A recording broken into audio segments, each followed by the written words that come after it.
ဆရာဆရာမတွေအနေနဲ့လေ feedback တွေပေးဆိုလို့ပေးလိုက်ကြပြန်ရောကောင်းတဲ့ feedback တွေပေါ့နော်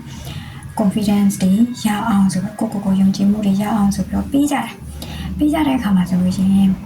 တခုခုဆိုတာနဲ့ assessment လုပ်ပြီးတော့ပြီးဆိုတာနဲ့ပြီးပြီးဟဲ့တော်လိုက်တာဒါလေးကအရန်ကောင်းတာပဲအရန်တော်တာပဲအဲ့လိုမျိုးတွေပြောရင်နဲ့ပေါ့နော်အခက်လေးတွေကသူတို့ကယုံကြည်မှုတွေလွန်ကဲပြီးတော့ confident တွေဖြစ်ပြီးတော့ပေါ့နော်ဆရာကြီးပုံစံတွေလည်းဖြစ်တတ်ကြတာတွေ့မှာပေါ့နော်အဲ့လိုမျိုးတွေလည်းဖြစ်နေအောင်ပေါ့နော်ပြီးရင်နောက်တော့ bad feedback တွေ assessment လုပ်ပြီးသွားပြီဆိုလို့ရှိရင် feedback ပေးရတယ်ကောင်းတာကြီးမပေးနဲ့ဒီလိုအပ်ချက်လေးတွေလည်းပြောအကုန်လုံးကလိုအပ်ချက်ရှိရပဲဆိုပြီးပြောကြပြန်ပြီဆိုလို့ရှိရင်လည်း bad feedback တွေကိုပေးကြပြန်ရောနော်ပေးကြပြန်ရောဆိုတဲ့အခါကျတော့ဘာဖြစ်လဲဆိုတော့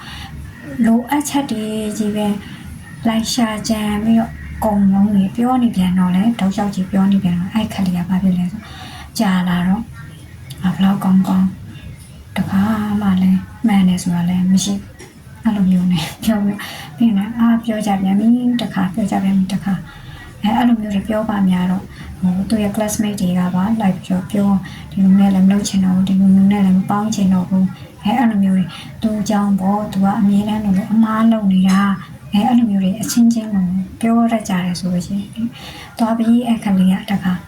ယုံကြည်မှုတွေဟိုအောင်ဆုံးကြပြီး confidence level တွေဟိုအောင်ဆုံးကြသူပြောလိုက်တဲ့အခါအမှားပြောမယ်ဆိုတော့အချိန်လေးတောင်ရှိတော့မှာမဟုတ်ဘူးနော်အဲအကြောင်းမို့လို့ feedback ပေးတဲ့အခါမှာဆိုလို့ရှိရင်ဝန်တို့တွေကဒါအမှားကြီးတက်ထောက်ပြဖို့လည်းမဟုတ်ဘူးကိုရီးယားဘာဖြစ်လို့ feedback ပေးတာလဲ assessment လုပ်ပြီးတော့ပြီဆိုလို့ရှိရင်သူကောင်းရင်ကောင်းတယ်လိုအပ်ရင်လိုအပ်တယ်ပေါ့နော်ဒီလိုမျိုးလေးအားလေးတွေကိုပြောတယ်ဆိုတာကဒါအကြောင်းသားကိုသူတို့ကိုနောက်တစ်ဆင့် level တိုးတက်သွားအောင်လမ်းညွှန်ပေးတာဆိုတဲ့အခါကျတော့အဲ့လိုမျိုး good feedback တွေပေးတယ်ဆိုရင်တော့ confidence level တွေမြင့်တက်လာမယ်ပြီးလို့ရှိရင်ယုံကြည်မှုတွေတိစောက်ပေးနိုင်တယ်bad feedback တွေကကြတော့ confidence level တွေကိုကျဆင်းခြင်းအဲ့တော့ teacher တယောက်အနေနဲ့ feedback တွေပေးတယ်ဆိုလို့ရှိရင်လည်းဒါညအခြေလေးပေါ့နော်ဒီကျောင်းသားရဲ့အခြေအနေလေးကိုကြည့်ပြီးတော့သူကကောင်းတာတွေ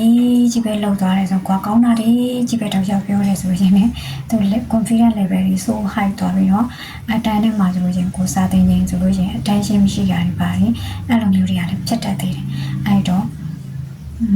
မိသူမဆိုပေါ့နော်ဆရာဆရာမပဲဖြစ်ကျောင်းသားပဲဖြစ်ဖြစ်အလုံးလုံးနေတဲ့သူပဲဖြစ်ဖြစ်လိုအပ်ချက်ဆိုတာကတော့တစ်ခုမဟုတ်တစ်ခုရှိမှာပဲ area တစ်ခုကတော့ရှိနေနိုင်တာပဲဆိုရဲကဘယ်သူမှ perfect ဖြစ်မနေဘူးအဲအကြောင်းမို့အဲ့ဒီစကားလေးတွေနဲ့ထဲပြောပြီးတော့ထိမ့်ပြီးပေါ့နော်ကောင်းတာတွေတော့ကောင်းတာတော့ကောင်းတယ်တော်တာတော့တော်နေရပဲဒါပေမဲ့ထိမ့်ပြီးဖို့ပေါ့နော်သူရဲ့ယုံကြည်ချက်မလွန်ကဲတော့ဒီလိုမျိုးအမှားကြီးပဲထောက်ပြနေတဲ့သူ confidence တွေကျသွားတယ်ကိုယုံကြည်မှုလျော့နေတဲ့သူဆိုလို့ရှိရင်လည်းဒါအချင်းချင်း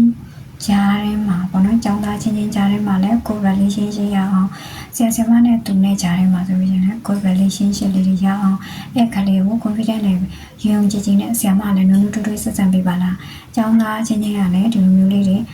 ဖိမလေးတွေရှိပါလားဒီလိုမျိုးလေးတွေဖြစ်တတ်အောင်ပေါ့နော်ဆရာဆရာမလည်းကိုတိုင်းနဲ့လုပ်မယ်ကျောင်းသားတွေကိုလည်း classmate တွေချင်းချင်းနဲ့လုပ်မအောင်ထိမ့်ပေးမယ်ဆိုလို့ရှိရင်ဒါဒီလိုမျိုးdrawback လေးတွေရှိလာတော့မှာမဟုတ်ဘူးပေါ့နော်